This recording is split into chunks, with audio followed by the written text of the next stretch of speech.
को, नगर पालिका क्षेत्रों को भिक्षावृत्ति से मुक्त करना। यानी आप देखते हैं मोस्टली जो है भिक्षा मांगते रहते हैं, तो उनको सही रिहेबिलिटेशन प्रोग्राम चलाया जाएगा, जिसके तहत उन्हें प्रॉपर तरीके से वर्कआउट किया जाएगा। और इवन तो आप लोग आजकल शॉर्ट्स वगैरह भी देखते हैं, तो बहुत से लोग NGOs वगैरह हैं जो बैगर्स को उठा कर लेकर के आते हैं और उनको सही तरीके से खाना प्रोवाइड कराते हैं, कपड़े प्रोवाइड कराते हैं और उनको रिहेबिलिटेशन सेंटर में भेज देते हैं। तो वो इसी स्माइल के तहत कर रहे हैं और इसी मिनिस्ट्री ऑफ सोशल जस्टिस है, यहाँ से उनको फंडिंग भी प्रोवाइड हो रही है। ठीक है।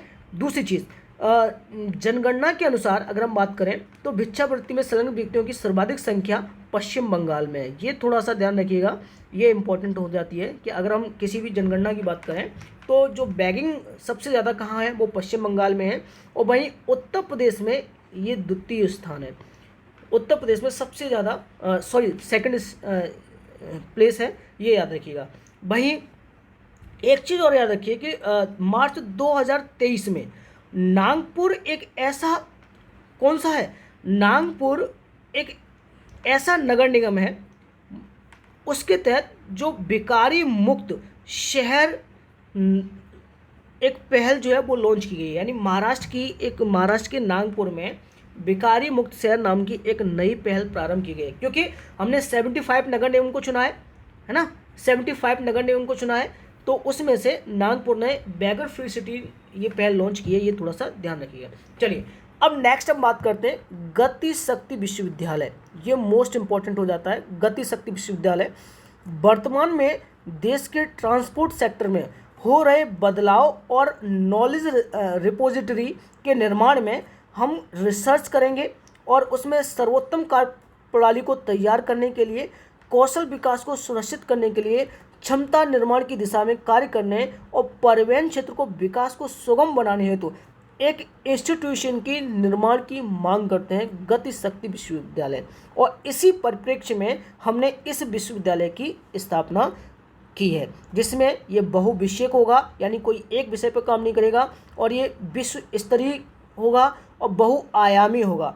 ठीक है, तो ये याद रखिए, मोस्ट इंपॉर्टेंट है। यानी पूर्ण तरीके से हम बात करें तो ट्रांसपोर्टेशन के साथ साथ में जो भी इसकी कौशल होगा या कुछ भी अवसंरचना के बारे में होगी, तो वो गति शक्ति विश्वविद्यालय में ऐसा गति शक्ति विश्वविद्यालय बनाया जाएगा।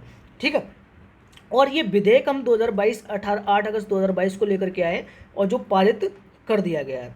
और यह अधिनियम भारत में एक नए केंद्रीय विश्वविद्यालय गति शक्ति विश्वविद्यालय की स्थापना का प्रावधान करता है। और इसके अंतर्गत जो ये मैंने अभी आपको बताया है, ये सारी चीज़ें आती हैं, तो वो थोड़ा सा आप देख लीजिएगा। ठीक है। और सबसे बड़ी बात है कि वर्ष 2022 में यह अधिनियम केंद्रीय विश्वविद्यालय अधिनियम 2009 में संशोधन करता है। यानी जो 2022 का जो ये अधिनियम आया है, कौन सा, the central universities amendment bill 2022, ये किसको प्रस्तावित करता है, तो ये 2009 में संशोधन करता है। तो आपसे डायरेक्टली पूछा जा सकता है कि ये किसके रिप्लेस में आया है, तो ये 2009 में संशोधन करता है, उसके रिप्लेस में आया है। वहीं 2022 के अधिनियम के माध्यम से राष्ट्रीय रेल और परिवहन संस्थान जो बड़ौदा गुजरात को गति शक्ति विश्वविद्यालय में परिवर्तित किए जाने का प्रावधान किया गया। ये मोस्ट इंपॉर्टेंट फैक्ट है, ये थोड़ा सा ध्यान रखिएगा। यानी जो राष्ट्रीय रेल और परिवहन संस्थान बड़ौदा है, उसको गति शक्ति विश्वविद्यालय में परिवर्तन करने की प्रावधान किया गया है। वहीं राष्ट्रीय रेल एवं परिवहन संस्थान जो national rail and transportation institute है, उसे वर्ष 2018 में एक डीम्ड विश्वविद्यालय में शामिल किया गया था, यानी डीम्ड विश्वविद्यालय में स्थापित किया गया था। तो ये थोड़ा सा ध्यान रखिएगा, मोस्ट इंपॉर्टेंट चीज़ है। और इस विश्वविद्यालय का विस्तार जो है संपूर्ण भारत में होगा। साथ ही यह विश्वविद्यालय भारत से बाहर भी अपने केंद्र स्थापित कर सकता है, और ऑब्वियस सी बात है विदेशों में भी केंद्र स्थापित कर सकता है, ये थोड़ा सा ध्यान रखिएगा। और यह योजना आपका जो गति विश्वविद्यालय है, ये क्या करेगा, यह परिवहन संबंधित, यानी जितना भी ट्रांसपोर्टेशन है उससे संबंधित शिक्षा देगा और बहुविषयक यानी रिसर्च करेगा। और यहाँ पर यह ऐसा करने वाला भारत का पहला विश्वविद्यालय होगा जो पूरी तरीके से इसका विकास करेगा या पूरी तरीके से शिक्षा प्रोवाइड करेगा। इसमें कौन सी होगी, तो वो होगा आपका गति शक्ति विश्वविद्यालय। याद रखना, ये पॉइंट्स थोड़े से इंपॉर्टेंट हैं जो आप मेंस में डाल सकते हैं। अब एक और वो है जगदीप धनखड़। तो जगदीप धनखड़ जो है भारत के नए उपराष्ट्रपति बने हैं, ये याद रखिए। तो पहले तो मैं आपको ये बता देता हूँ कि भारत के जो उपराष्ट्रपति हैं तो वो आर्टिकल 63 के तहत आता है। किसके तहत आता है? आर्टिकल 63 के तहत आता है उपराष्ट्रपति। और उसमें लिखा गया आर्टिकल 63 में कि भारत का एक उपराष्ट्रपति होगा, तो आर्टिकल 63 के तहत, तो संवैधानिक है, ये भी थोड़ा सा ध्यान रखिएगा। और पहले उपराष्ट्रपति कौन थे मैं आपको बताता हूँ। तो डॉक्टर सर्वपल्ली राधाकृष्णन थे। डॉक्टर सर्वपल्ली राधाकृष्ण जो थे वो आपके पहले सर्वपल्ली राधाकृष्ण, ठीक है। तो सर्वपल्ली राधाकृष्णन थे जिन्होंने 2 कार्यकाल अपने पूरे किए थे। ये बहुत बड़ी बात है, 2 कार्यकाल उन्होंने अपने पूरे किए थे, पहले ही थे और उन्होंने उपराष्ट्रपति जिन्होंने 2 कार्यकाल पूरे किए थे, ये मोस्ट इम्पोर्टेंट है। और वहीं उसमें एक डॉक्टर जाकिर हुसैन भी थे, डॉक्टर जाकिर हुसैन सर, है ना। तो डॉक्टर जाकिर हुसैन भी, वो भी याद रखना, वो दूसरे आपके उपराष्ट्रपति थे, ठीक है। तो ये थोड़ा सा ध्यान रखिएगा। अब ये जो चुनाव था वो कौन सा था? 16वें उपराष्ट्रपति चुनाव था, ये याद रखिएगा, ये मोस्ट इंपॉर्टेंट है। अब ये जो उपराष्ट्रपति हैं वो कैसे चुने जाते हैं तो मैं आपको बताता हूँ कि उसमें राज्यसभा के सदस्य और लोकसभा के सदस्य होते हैं। राज्यसभा के सदस्य और लोकसभा के सदस्य का मतलब क्या है कि इसमें राज्यसभा के जो इलेक्टेड पीपल होते हैं, वो इलेक्टेड पीपल होते हैं, यानी चुने हुए प्रतिनिधि होते हैं वो, और साथ ही में जो मनोनीत होते हैं, कौन से होते हैं? मनोनीत होते हैं, वो भी इसमें शामिल होते हैं। यानी लोकसभा और राज्यसभा के ऐसे सदस्य जो इलेक्टेड हैं और मनोनीत हैं, दोनों शामिल होते हैं उपराष्ट्रपति के चुनाव में। तो ये दोनों मिलकर के वोट डालते हैं, ये आप थोड़ा सा ध्यान में रखिएगा, ठीक है। अब जो 16वें उपराष्ट्रपति चुनाव है जिसमें जगदीप धनखड़ भारत के 14वें व्यक्ति के रूप में उपराष्ट्रपति चुने गए हैं, यानी जगदीप धनखड़ सर हैं जो भारत के 14वें व्यक्ति उपराष्ट्रपति के रूप में चुने गए हैं, याद रखिएगा। वहीं इस चुनाव परिणाम की जो घोषणा है, तो ध्यान रखिए, अब एक चीज़ और याद रखिए, ये मोस्ट इंपॉर्टेंट फैक्ट दिया है कि चुनाव परिणाम की जो घोषणा है वो करता कौन है। तो लोकसभा का जो महासचिव है, लोकसभा का महासचिव है, तथा चुनाव के लिए एक नियुक्त रिटर्निंग ऑफिसर होता है, आरओ होता है, जिनका नाम है उत्पल कुमार सिंह।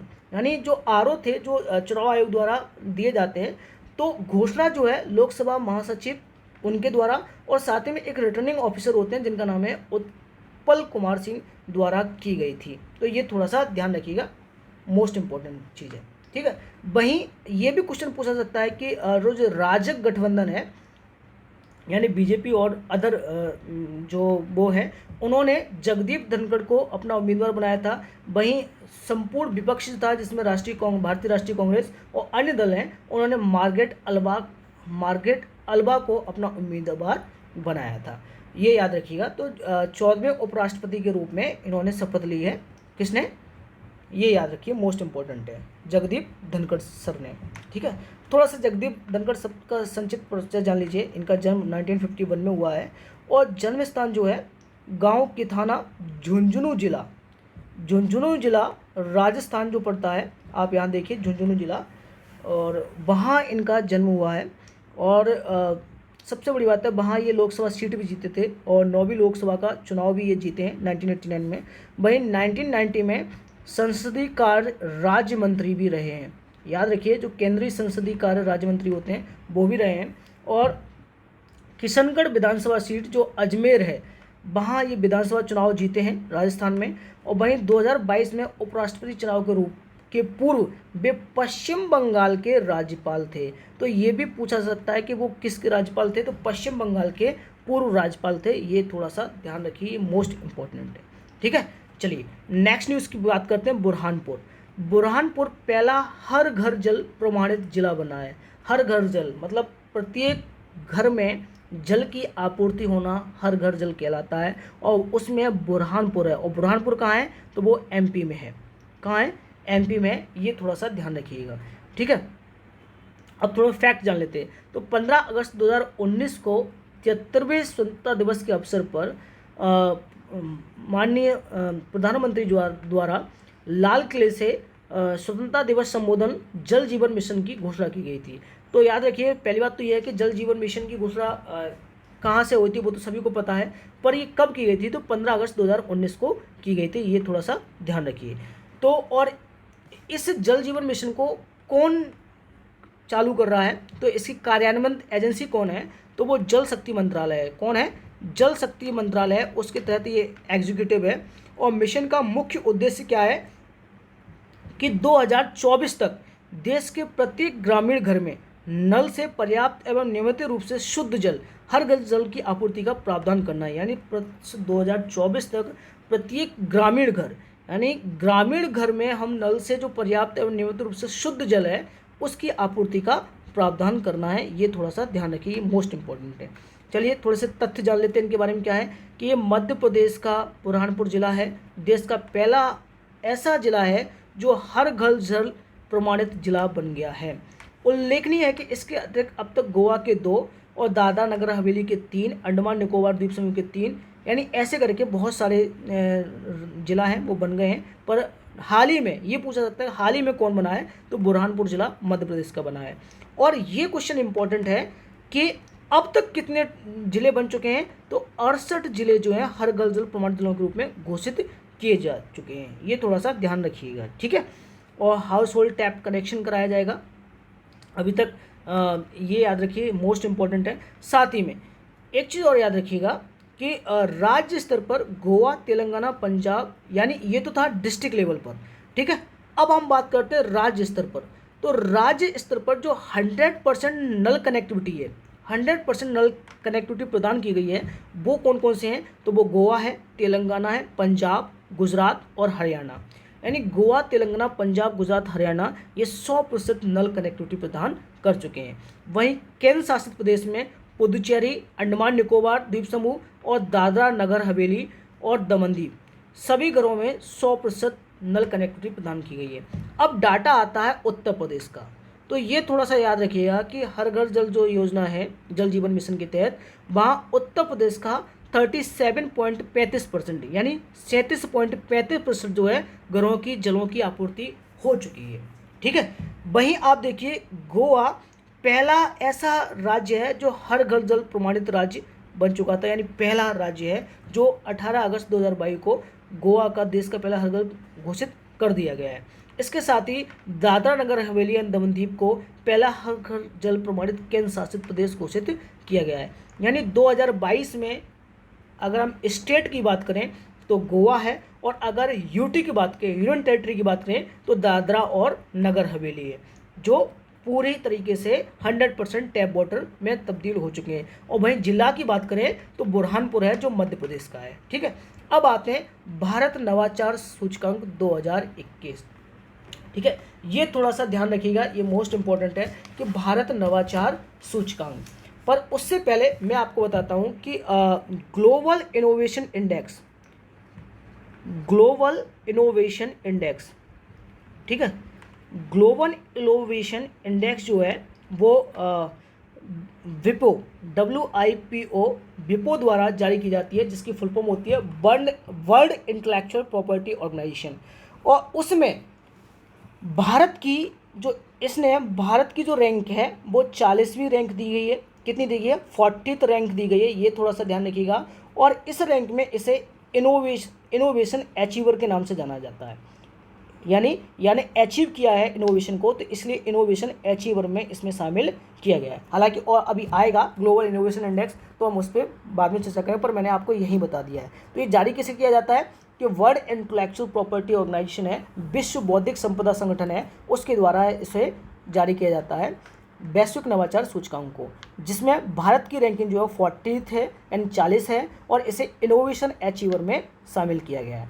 अब देखते हैं कि भारत नवाचार सूचकांक जो है वो इसका अक्टूबर 2019 में नीति आयोग द्वारा पहला संस्करण लॉन्च किया था। याद रखिएगा, पहला संस्करण नीति आयोग द्वारा अक्टूबर 2019 में लॉन्च किया गया था। और इसके 2 डायमेंशंस हैं, पहला इनेबलर्स, ठीक है, और दूसरा जिसमें एक चीज़ देखें इनेबलर्स, और दूसरा है आपका परफॉर्मेंस, ठीक है। तो दूसरा परफॉर्मेंस है। अब इनेबलर्स में आपके कुछ माध्यम से मापा जाता है, जिसमें 5 पिलर्स हैं इनेबलर्स में। कौन कौन से हैं? Human capital, investment, knowledge workers और बिजनेस इन्वायरमेंट और सेफ्टी एंड लीगल इन्वायरमेंट। तो ये 5 चीज़ें हैं। ये कभी डायरेक्टली पूछ सकता है कि इनेबलर्स में 5 स्तंभ में उनमें से 4 दे देगा या 3 दे देगा और ये कहेगा इनमें से कौन सा नहीं है। तो ये थोड़ा सा ध्यान रखिएगा, ये मोस्ट इंपॉर्टेंट है। वही परफॉर्मेंस में जो है अगर हम बात करें तो ये 2 आधार पर है, 2 स्तंभ पर है, एक नॉलेज आउटपुट और एक नॉलेज डिफ्यूजन यानी ज्ञान प्रसार, ज्ञान निर्गत आउटपुट और ज्ञान प्रसार में।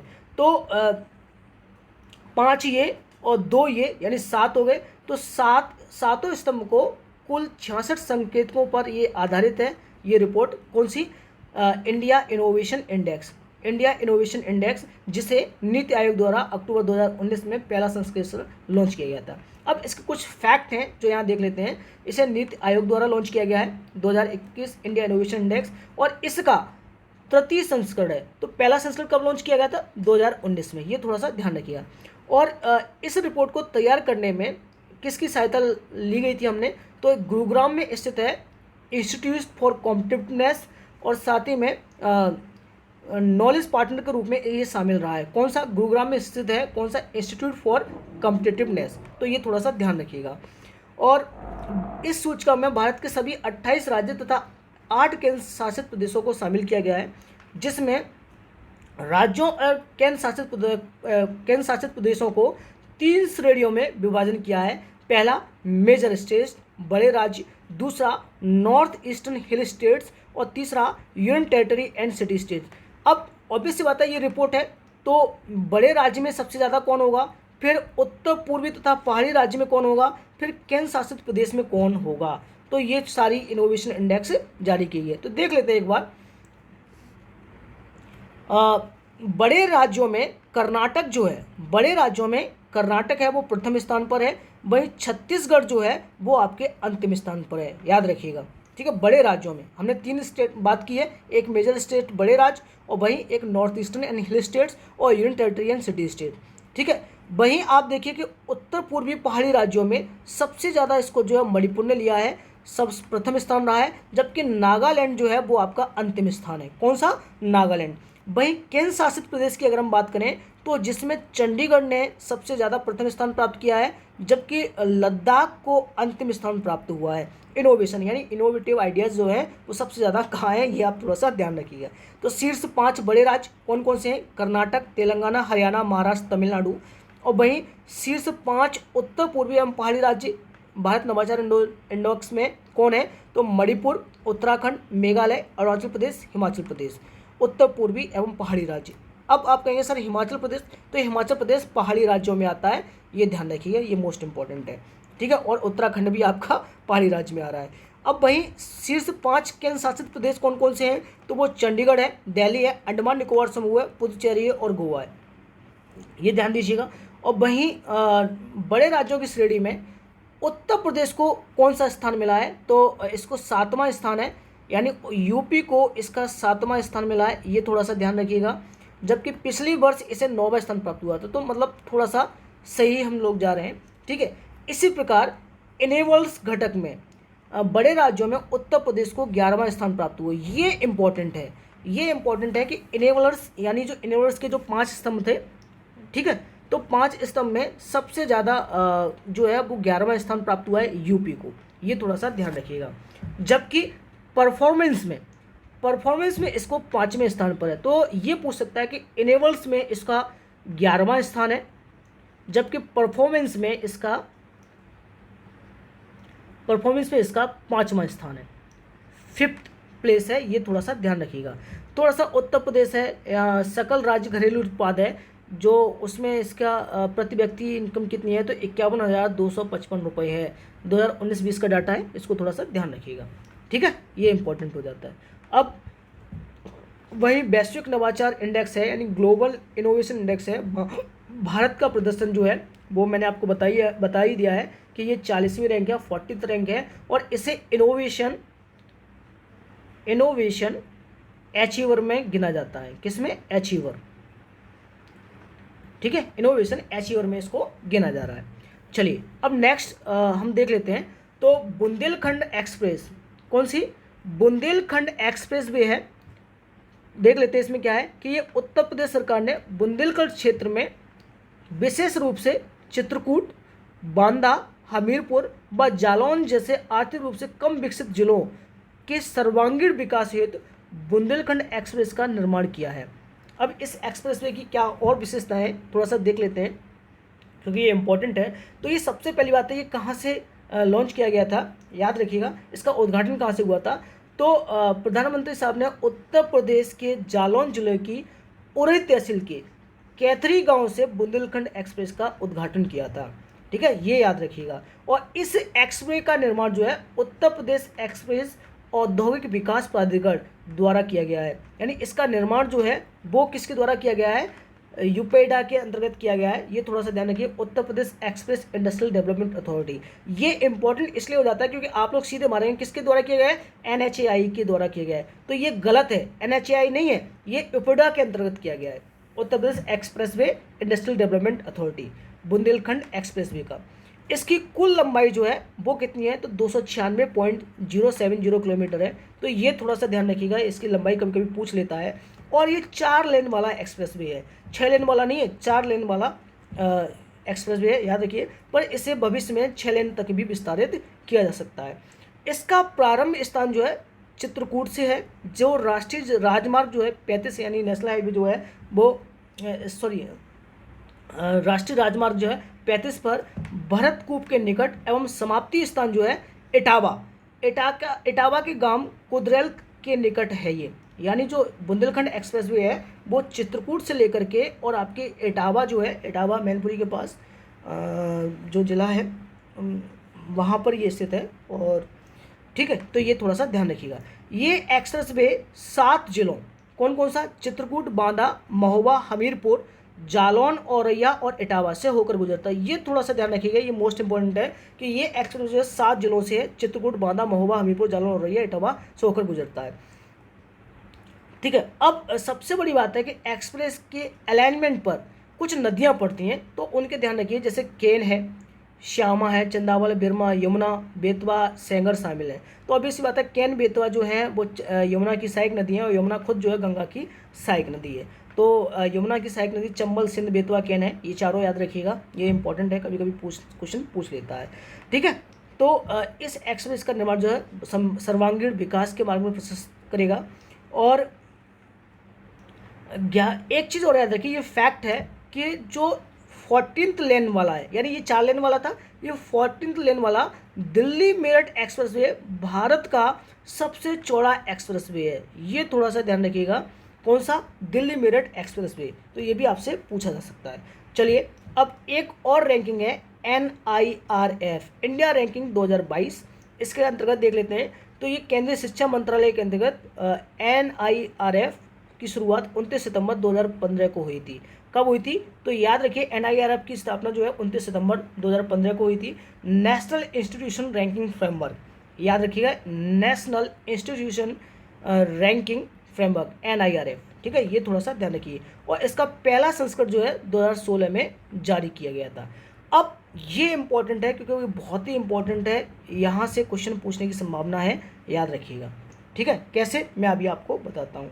और एक चीज़ और याद रखिए, इसे 4 श्रेणियों में शामिल किया गया है। एक ओवरऑल, कॉलेज, विश्वविद्यालय और रिसर्च इंस्टीट्यूट के तहत संस्थानों की रैंकिंग जारी की गई है। वही 7 विभिन्न विषय हैं, जैसे इंजीनियरिंग है, मैनेजमेंट है, फार्मेसी है, लॉ है, चिकित्सा मेडिकल है, आर्किटेक्चर है और डेंटल है।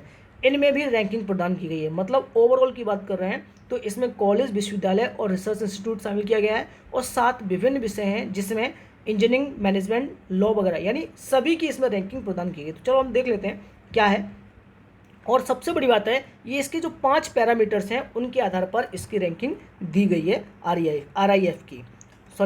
NIRF की रैंकिंग प्रदान की गई है, जिसमें सबसे पहला है आपका टीचिंग, लर्निंग एंड रिसोर्सेज, यानी टीचिंग और लर्निंग रिसोर्सेज कैसा है उसके आधार पर दिया गया है। साथ ही में रिसर्च एंड प्रोफेशनल प्रैक्टिस की कितनी ज़्यादा प्रैक्टिस हो रही है और रिसर्च कितना ज़्यादा हो रहा है उसके आधार पर दिया जाता है। और ग्रेजुएशन आउटकम यानी स्नातक का परिणाम कितना आ रहा है हम उसकी बात कर रहे हैं। वहीं आउटरीच एंड इंक्लूसिविटी यानी पहुंच और समावेशिता के आधार पर, और साथ ही में बोध यानी परसेप्शन के आधार पर हमने इनकी बात की है। तो अब चलिए थोड़ा सा देख लेते हैं। ध्यान रखिए ये 4 ओवरऑल हैं जिसमें कॉलेज विश्वविद्यालय हैं और 7 सब कैटेगरीज की। तो 4 जो वो हैं उनके अंतर्गत देख लेते हैं। तो ओवरऑल सूची में शीर्ष 10 स्थान, यानी ओवरऑल की अगर हम बात करें, यहाँ पर हम किसी एक सब्जेक्ट की बात नहीं कर रहे हैं, यानी एक रिसर्च या फिर इसकी बात नहीं कर रहे हैं, हम यहाँ ओवरऑल की बात कर रहे हैं। तो उसमें सबसे ज़्यादा टॉप पर शीर्ष 10 जो स्थान प्राप्त करने वाले संस्थान कौन है, तो वो है आपका एक IIT मद्रास, फिर भारतीय विज्ञान संस्थान यानी IISc बेंगलुरु, ठीक है, फिर IIT बॉम्बे है, फिर IIT दिल्ली है, और इसमें JNU को जो है वो 10वें नंबर पर दिया गया है ओवरऑल, ठीक है। ये थोड़ा सा ध्यान रखिएगा, ये मोस्ट इंपॉर्टेंट है। वहीं आप देखिए कि उच्च शिक्षा संस्थानों की समग्र सूची में उत्तर प्रदेश के संस्थान, यानी समग्र सूची की बात करें, ध्यान रखना यहाँ पर ओवरऑल की भी हम बात कर रहे हैं, तो इसमें उत्तर प्रदेश के कौन से संस्थान आ रहे हैं, उसमें IIT कानपुर जो है वो सबसे पहले नंबर पर है, मतलब रैंकिंग में 5वें नंबर पर है ओवरऑल में, पर उत्तर प्रदेश में वो IIT जो है वो पहले नंबर पर है। वहीं बनारस हिंदू विश्वविद्यालय, फिर आपका अलीगढ़ मुस्लिम यूनिवर्सिटी जो अलीगढ़ में है, तो ये भी थोड़ा सा ध्यान रखिएगा, ठीक है। अब सबसे बड़ी बात है, एक क्वेश्चन ये भी पूछ लिया जाता है कि यूनिवर्सिटी श्रेणी में यहाँ क्या था, ओवरऑल था। अब बात करें यूनिवर्सिटी श्रेणी में यानी सबसे अच्छी यूनिवर्सिटी कौन सी है, तो वो आपका जाता है भारतीय विज्ञान संस्थान बेंगलुरु को। किसको जाता है, भारतीय विज्ञान संस्थान बेंगलुरु को प्रथम दिया जाता है। वहीं जवाहरलाल नेहरू विश्वविद्यालय यानी JNU है उसको सेकंड दिया जाता है। वहीं जामिया मिलिया इस्लामिया है उसको तीसरा स्थान प्राप्त होता है। तो ये याद रखिए यूनिवर्सिटी की कैटेगरी में जिसमें IISc बेंगलुरु को सबसे पहले स्थान दिया गया है, वहीं JNU को दूसरा और जामिया मिलिया को तीसरा दिया गया है। अब एक चीज़ और है कि कॉलेज श्रेणी के अंतर्गत जो है दिल्ली में स्थित मिरांडा हाउस है उसको सबसे शीर्ष स्थान पर दिया गया है। शीर्ष स्थान पर सबसे अच्छा कॉलेज श्रेणी जो है, कॉलेज जो है वो मिरांडा हाउस है। वहीं अगर रिसर्च की हम बात करें तो रिसर्च की श्रेणी में जो भारतीय विज्ञान संस्थान बेंगलुरु है उसको सबसे अच्छा रैंक दी गई है, यानी प्रथम स्थान दिया गया है। वहीं अगर हम इंजीनियरिंग विषय की बात करें तो उसमें पहले नंबर पर आता है IIT मद्रास और IIT दिल्ली, यानी पहले नंबर पर इंजीनियरिंग विषय की बात करें तो IIT मद्रास है, फिर IIT दिल्ली है।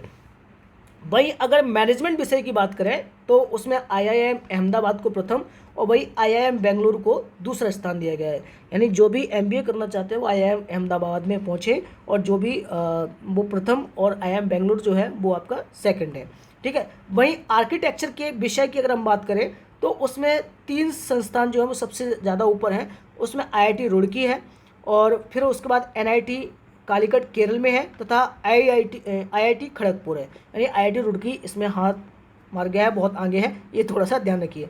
वहीं अगर हम चिकित्सा विषय की बात करें यानी मेडिकल की बात करें तो उसमें आपका अखिल भारतीय आयुर्विज्ञान संस्थान नई दिल्ली, अखिल भारतीय आयुर्विज्ञान संस्थान नई दिल्ली है उसको पहला स्थान दिया गया है।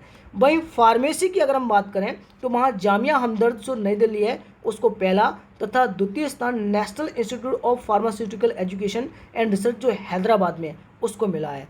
वहीं लॉ की स्कूल की हम बात करें, लॉ विषय की बात करें तो national law school of India university Bengaluru को पहला स्थान दिया गया है, ठीक है, ये याद रखिए। और वहीं हम डेंटल की बात करें यानी दंत चिकित्सा विषय जो है उसके अंतर्गत Savita institute of medical and technical science जो चेन्नई तमिलनाडु में है उसको पहला स्थान दिया गया है। तो ये थोड़ा सा ध्यान रखिएगा, ये मोस्ट इंपॉर्टेंट चीज़ है। वहीं एक चीज़ और याद रखिए जो QS वर्ल्ड यूनिवर्सिटी रैंकिंग है, वर्ल्ड यूनिवर्सिटी रैंकिंग है उसके अनुसार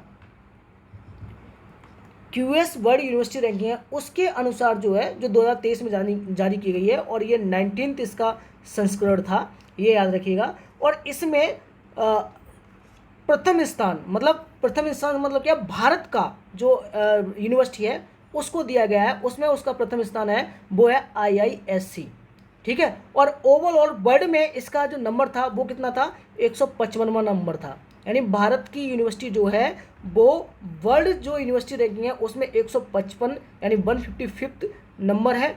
और अगर भारत की बात करें तो उसमें आईआईएससी पहले नंबर पर आता है। ये थोड़ा सा ध्यान रखिएगा, ये मोस्ट इंपॉर्टेंट है। ठीक है, चलिए अब नेक्स्ट आगे बढ़ते हैं।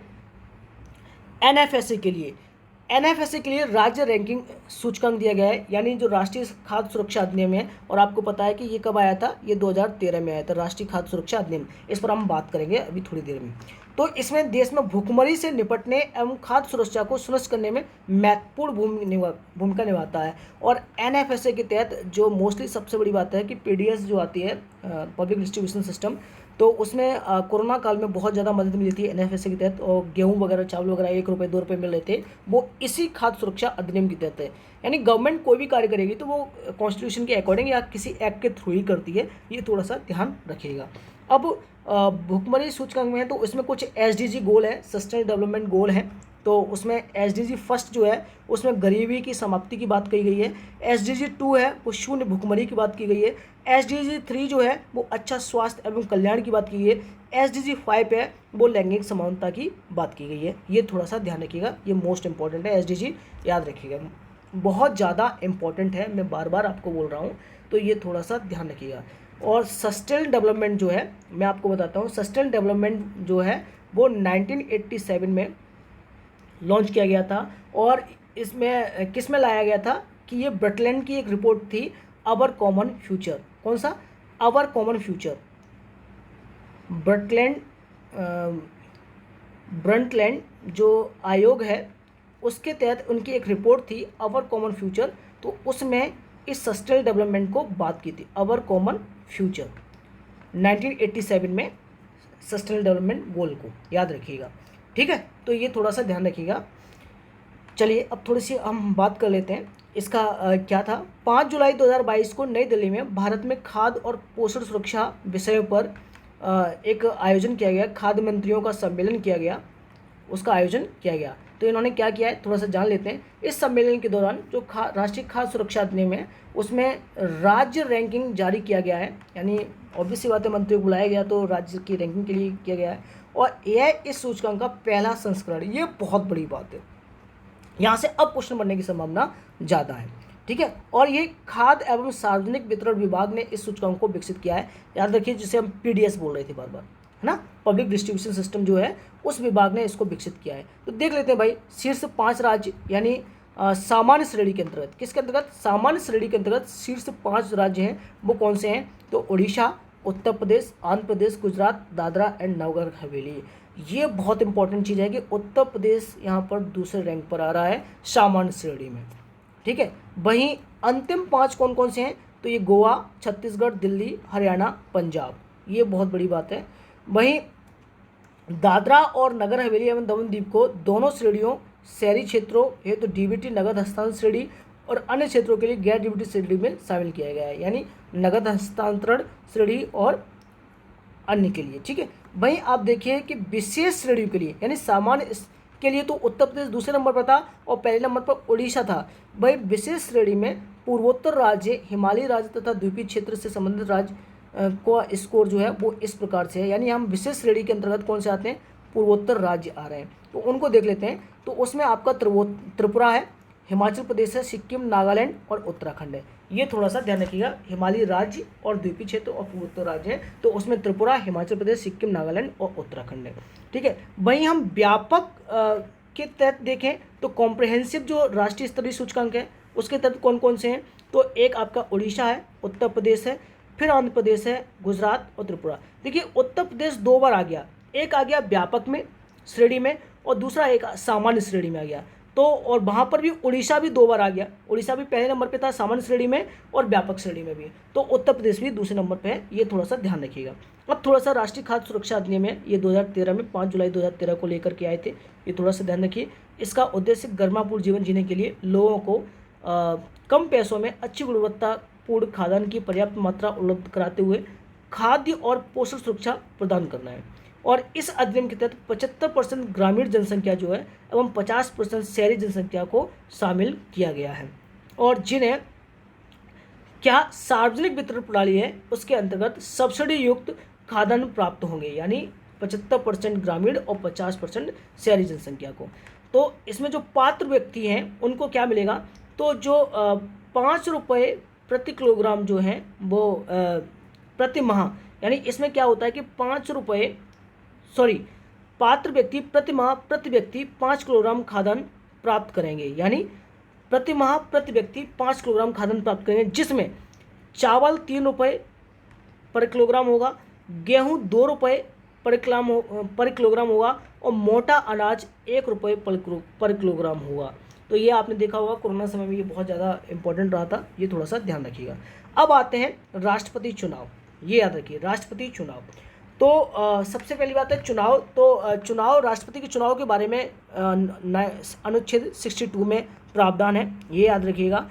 और संविधान के अनुच्छेद 54 के तहत राष्ट्रपति का निर्वाचन मंडल होता है, निर्वाचन मंडल के सदस्य करते हैं, जिसमें कौन कौन से सम्मिलित होंगे, संसद के दोनों सदनों के निर्वाचित सदस्य। यानी अब ध्यान देखिए, निर्वाचित सदस्य की यानी इलेक्टेड पीपल की बात की है, ये याद रखिए, नॉमिनेटेड पीपल की बात नहीं की गई है। किसकी बात नहीं की गई है? नॉमिनेटेड पीपल की बात नहीं की गई है, तो ये याद रखिए, यानी मनोनीत सदस्य इसमें शामिल नहीं होंगे।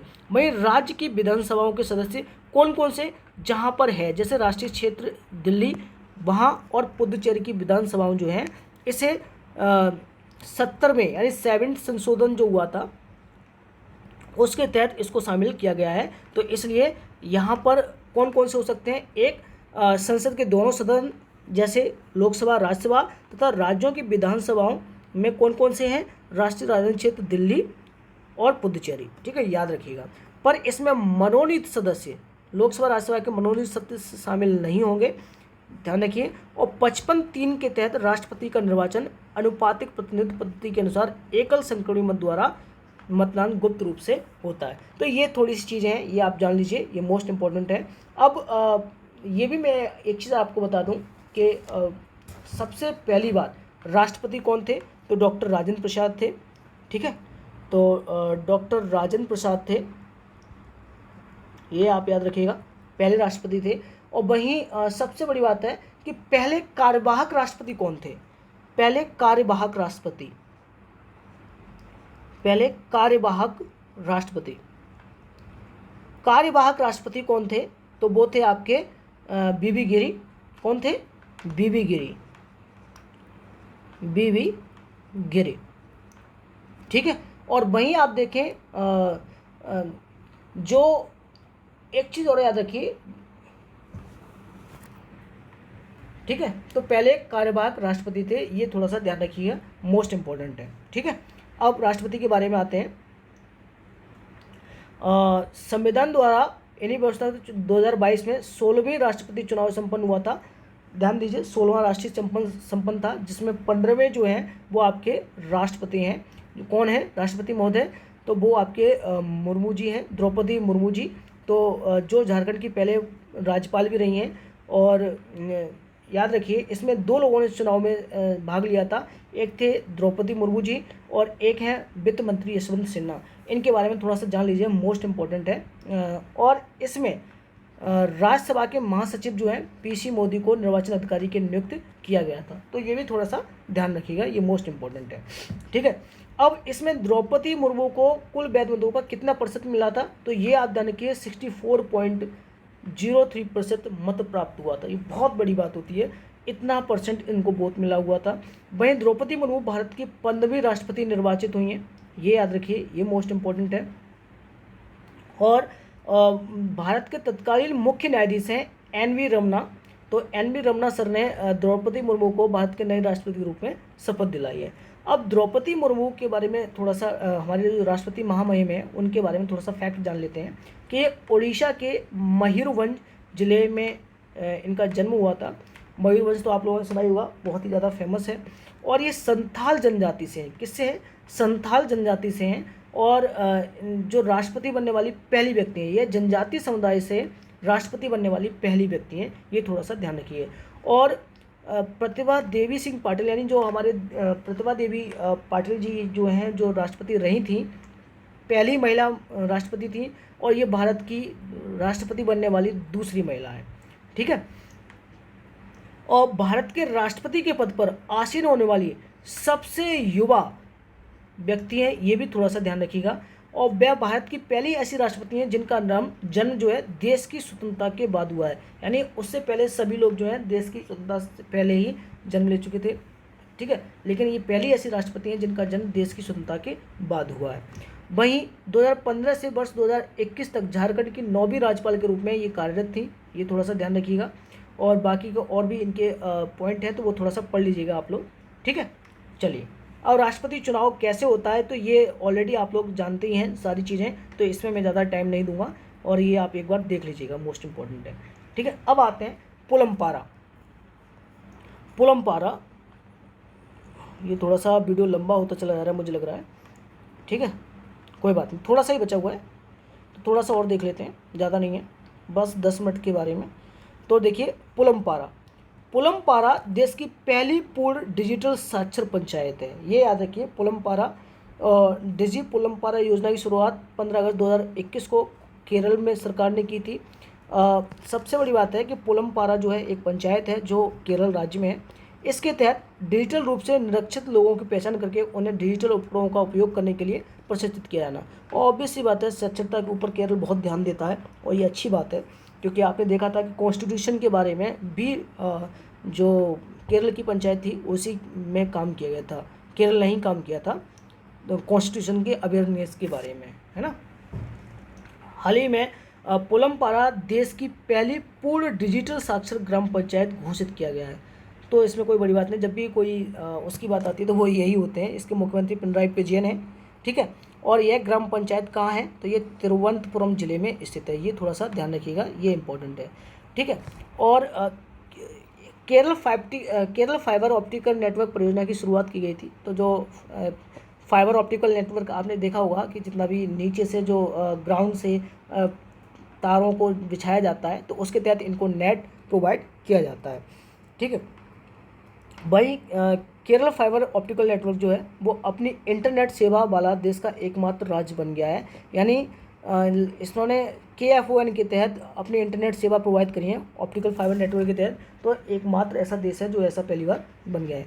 केरल देश का पहला ऐसा राज्य है जिसने इंटरनेट को मूलभूत बेसिक राइट घोषित किया, ये इंपॉर्टेंट है, यानी फंडामेंटल राइट, यानी जिसे हम कहते हैं बेसिक राइट इंटरनेट को, वो किसने घोषित किया है तो वो केरल कंट्री ने घोषित किया है। वही 2017 में भारत सरकार ने ग्रामीण भारत को डिजिटल साक्षर बनाने के उद्देश्य से प्रधानमंत्री ग्रामीण डिजिटल साक्षर अभियान को स्वीकृति प्रदान की है, तो ये भी थोड़ा सा ध्यान रखिएगा।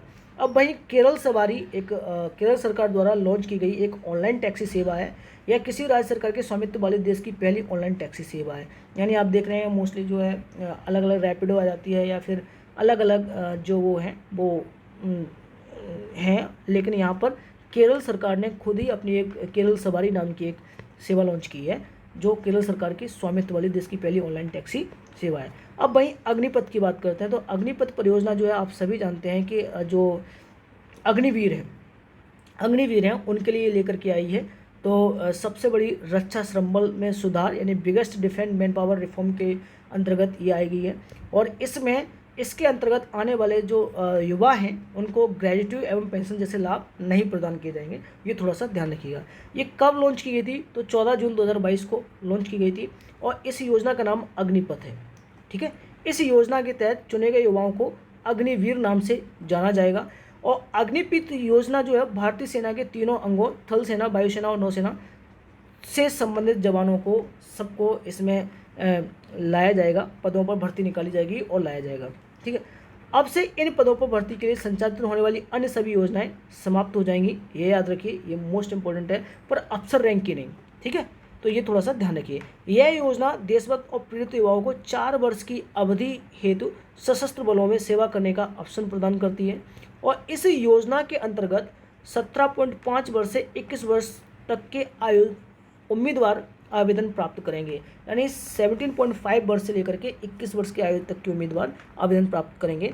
मैं इसकी विशेषता बताऊंगा भी, क्या दिक्कत है इसमें, वो क्या क्यों लेकर के आए, ये इंपॉर्टेंट है।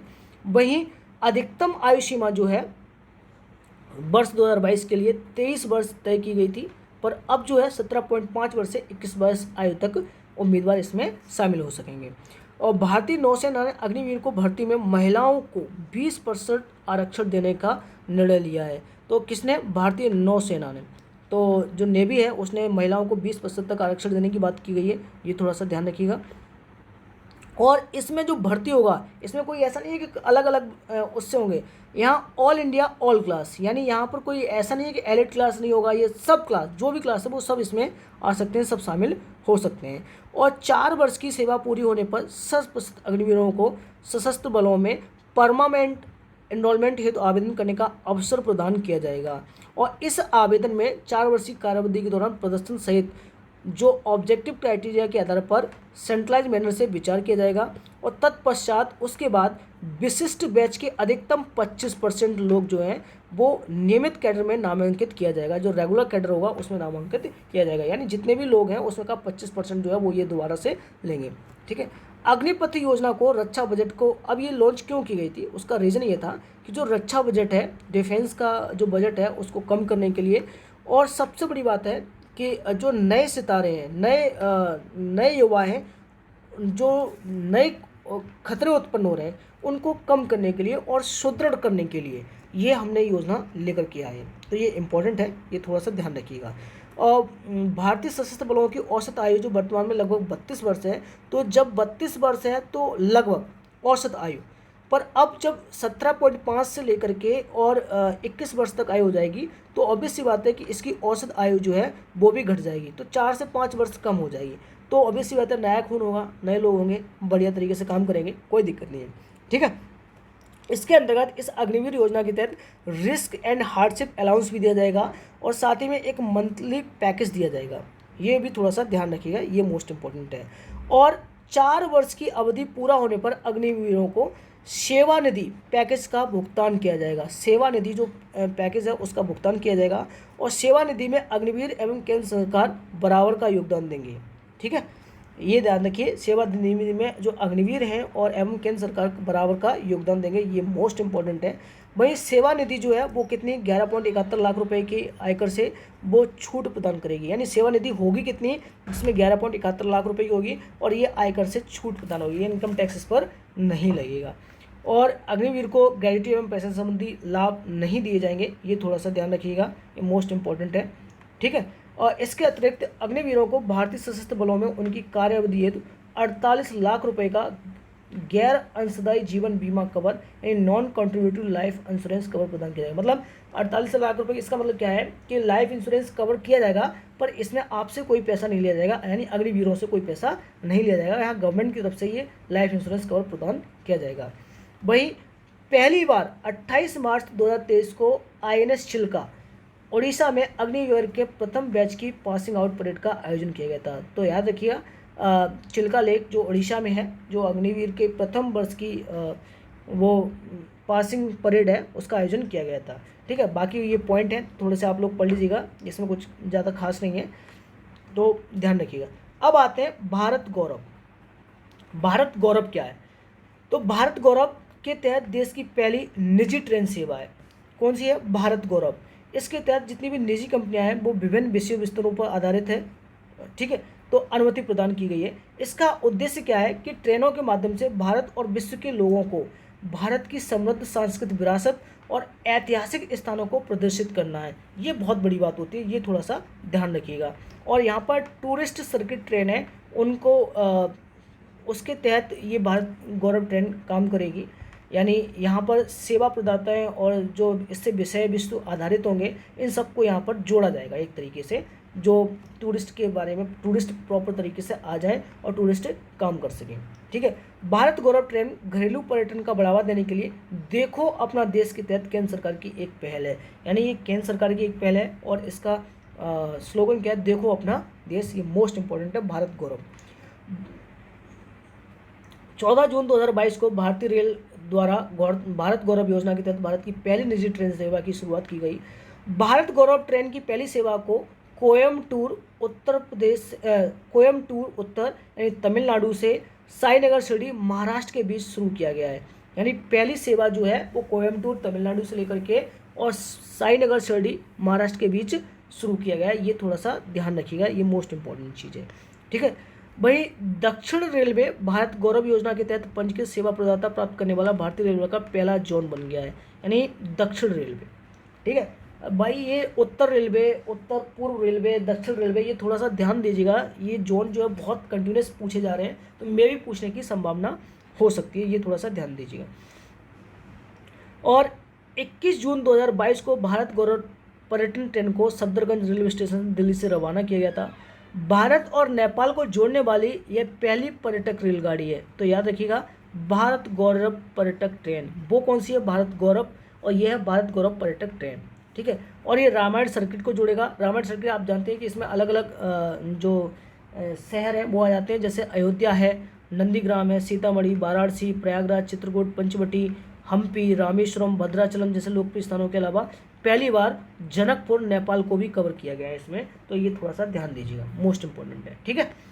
चलिए, अब पर्यटन से संबंधित अन्य योजनाएं कौन सी हैं, तो ये क्वेश्चन पूछा जा सकता है कि स्वदेश दर्शन योजना कब लॉन्च की गई थी, 2014-15 में। प्रसाद योजना कब लॉन्च की, 2014-15 में। और देखो अपना देश पहल 2020 में लॉन्च की गई है। देखो अपना देश है ना, देखो अपना देश कब लॉन्च की गई है, 2020 में की गई, ये थोड़ा सा ध्यान रखिएगा। चलिए, अब NHAI का सड़क निर्माण में गिनीज वर्ल्ड रिकॉर्ड मिल गया है भैया, तो national highway authority of India है, तो इसको सड़क निर्माण में वर्ल्ड रिकॉर्ड यानी गिनीज वर्ल्ड रिकॉर्ड में शामिल कर लिया गया है। तो पहले तो ये जान लीजिए कि देश में राष्ट्रीय राजमार्ग हैं उनकी कुल लंबाई कितनी है, तो 1,40,995 किलोमीटर। ये बहुत ही इंपॉर्टेंट डाटा है, ये थोड़ा सा ध्यान रखिए, कितना है, 1,40,995 किलोमीटर। भारत का सड़क नेटवर्क जो है विश्व का दूसरा सबसे बड़ा सड़क नेटवर्क है, जिसकी लंबाई 63.72 लाख किलोमीटर है। ये बहुत इंपॉर्टेंट है, सड़क नेटवर्क जो है वो 63.72 लाख किलोमीटर है, ये थोड़ा सा ध्यान रखिएगा, ठीक है। तो ये मोस्ट इंपॉर्टेंट है। चलिए, इसमें और देख लेते हैं कि NHAI ने बिना रुके विश्व की सबसे लंबी एसफाल्ट बिटुमिनस कंक्रीट सड़क का निर्माण करने में सफलता प्राप्त की है। यानी यहाँ पर बिटुमिनस कंक्रीट है, उससे सड़क का निर्माण किया है, इसलिए इनको उसमें शामिल किया गया है, किसमें, गिनीज वर्ल्ड ऑफ रिकॉर्ड में शामिल किया गया है। इस सड़क का निर्माण, ये जो सड़क है वो कहाँ से है, तो ये NH-53 पर महाराष्ट्र के अमरावती से अकोला जिलों के बीच किया गया था। किसका निर्माण, यानी बिटुमिनस कंक्रीट का निर्माण जो है वो उससे संबंधित जो NH बनाया था, वो 53 बनाया था, वो महाराष्ट्र के अमरावती और अकोला जिलों के बीच किया गया था। और NH-50 पर एकल लेन में ये 84.40 किलोमीटर लंबी बिटुमिनस कंक्रीट सड़क का निर्माण 105 घंटे एवं 33 मिनट में, यानी बिना रुके काम करके इन्होंने ये हासिल कर लिया है, तो ये काफ़ी उपलब्धि है, थोड़ा सा ध्यान रखिएगा। और ये जो कौन सी कंक्रीट जो है, ये लंबाई, इसकी लंबाई कितनी है, तो 25.275 किलोमीटर लंबी ये सड़क है, ये थोड़ा सा ध्यान रखिएगा, ठीक है। अब आते हैं राज्य खाद्य सुरक्षा सूचकांक 2021-22। तो राज्य खाद्य सुरक्षा सूचकांक 2021-22 है, तो ये याद रखिए, मोस्ट इंपॉर्टेंट है, क्योंकि आपसे डायरेक्टली क्वेश्चन पूछ लिया जा सकता है, ठीक है। तो देख लीजिए, अब राज्य खाद्य सुरक्षा सूचकांक है, तो यहीं पर एक और आता है, मैं आपको बताता हूँ, ग्लोबल फूड सिक्योरिटी इंडेक्स। क्या, ग्लोबल फूड सिक्योरिटी इंडेक्स, ठीक है। तो ग्लोबल फूड सिक्योरिटी इंडेक्स के तहत इंडिया की रैंकिंग जो है वो 71 है, यानी वैश्विक खाद्य सुरक्षा सूचकांक के तहत भारत की रैंकिंग 71 है। अब देख लीजिए राष्ट्रीय खाद्य सुरक्षा सूचकांक 2021-22, ठीक है। तो इसे फसाई द्वारा, यानी food safety and standard authority of India, इसके तहत जारी किया जाता है, और इस सूचकांक का प्रथम संस्करण 2019 में जारी किया गया था, और विश्व खाद्य सुरक्षा दिवस 7 जून को मनाया जाता है। ये थोड़ा सा ध्यान रखिएगा, ये मोस्ट इंपॉर्टेंट है। आज के समय में ये चौथा संस्करण है। इसमें 5 प्रमुख मानक हैं, पैरामीटर्स हैं, कौन कौन से हैं। पहला, मानव संसाधन और संस्थागत आंकड़े, यानी human resource and institutional data, जिसमें 20% भारांश है इसका। वहीं कंप्लाइंस अनुपालन है, वहीं प्रशिक्षण और क्षमता निर्माण है, वहीं खाद्य परीक्षण और आधारभूत संरचना और निगरानी है, और उपभोक्ता सशक्तिकरण है। तो ये थोड़े से ध्यान रखिए। अब इसमें भी इस सूचकांक के अंतर्गत निम्न 3 श्रेणियों में इसे बांटा गया है। पहला बड़े राज्य, दूसरा छोटे राज्य, और तीसरा केंद्र शासित प्रदेश। तो शीर्ष 5 बड़े राज्य कौन से हैं, तो वो आपका तमिलनाडु, गुजरात, महाराष्ट्र, हिमाचल प्रदेश, पश्चिम बंगाल और मध्य प्रदेश है। ये थोड़े से ध्यान दीजिए कि कुल प्राप्तांकों के आधार पर शीर्ष 5 बड़े राज्य। अब छोटे राज्य कौन से हो सकते हैं, ये भी याद रखिएगा। शीर्ष 5 छोटे राज्य कौन से हैं, तो गोवा, मणिपुर, सिक्किम, त्रिपुरा, मेघालय। तो ये शीर्ष 5 छोटे राज्य हैं जो राष्ट्रीय खाद्य सुरक्षा सूचकांक में ऐसे दिए गए हैं। ठीक है, वहीं बड़े राज्यों में बिहार जो है उसका 16वां स्थान है और अंतिम स्थान जो है आंध्र प्रदेश है। और बड़े राज्यों की श्रेणी में उत्तर प्रदेश है, इसका 8वां स्थान प्राप्त हुआ है। ध्यान दीजिएगा कि यूपी, इसी में मैं लिख देता हूँ यहाँ पर कि उत्तर प्रदेश जो है उसको 8वां स्थान मिला है। तो एक मिनट रुकिए, यूपी, तो यूपी को कौन सा मिला है, 8वां स्थान मिला हुआ है, ये आप थोड़ा सा ध्यान रखिएगा। ठीक है, चलिए भाई, छोटे राज्यों की श्रेणी में कुल 21 अंकों के साथ अरुणाचल प्रदेश अंतिम स्थान पर आता है, यानी छोटे राज्यों में अरुणाचल प्रदेश अंतिम स्थान पर है। वहीं आपका बड़े राज्यों में कौन है, आंध्र प्रदेश, सॉरी, बड़े राज्यों में अंतिम स्थान पर आंध्र प्रदेश है, जबकि छोटे राज्यों में अरुणाचल प्रदेश है। ये थोड़ा सा ध्यान दीजिएगा। ठीक है, अब कुल प्राप्तों के आधार पर शीर्ष 3 केंद्र शासित प्रदेश कौन से हैं, तो जम्मू कश्मीर, दिल्ली और चंडीगढ़। ठीक है, तो ये आपके हैं, ये आप थोड़ा सा ध्यान दीजिए। अब राष्ट्रीय वायु खेल नीति 2022 आई है। डायरेक्टली आपसे क्वेश्चन पूछा जाता है कि राष्ट्रीय वायु खेल नीति है वो कब आई थी, तो 2022 आई थी। और इसमें हवा के माध्यम से जुड़ी हुई विभिन्न खेल गतिविधियां शामिल होती हैं। यानी कौन कौन सी है, तो एयर रेसिंग है, एरोबैटिक्स है, एरो मॉडलिंग है, हैंग ग्लाइडिंग है, पैराग्लाइडिंग है, पैरामोटरिंग है, स्काई डाइविंग है, आदि खेल सब शामिल हैं राष्ट्रीय वायु खेल नीति के तहत। कुछ नहीं है इसमें, तो इसमें थोड़ा सा ध्यान दीजिए। केंद्रीय नागर विमान मंत्री हैं ज्योतिरादित्य सिंधिया साहब, तो उन्होंने 2022 को लॉन्च की है। और इस नीति के अंतर्गत भारत को वर्ष 2030 तक वायु खेलों के संदर्भ में विश्व के शीर्ष देशों में शामिल करने का खाका तैयार करना है। मतलब 2030 तक वायु के जो खेल हैं उसके संदर्भ से लेकर के हमारे जो युवा वर्ग हैं उनको भेजा जाएगा और उस तरीके से एक मैप तैयार किया जाएगा जिससे जो शीर्ष देश हैं उनमें शामिल हो सकें वो लोग। ठीक है, देख लीजिए। अब इसके अंतर्गत वायु खेल में कौन कौन से शामिल है, तो ये थोड़ी सी लिस्ट दे रखी है, आप लोग पढ़ लीजिएगा। ड्रोन भी इंपॉर्टेंट है, ड्रोन भी उड़ाने का, तो वो भी थोड़ा सा ध्यान दीजिएगा। इस नीति के अंतर्गत भारत में वायु खेलों के लिए 4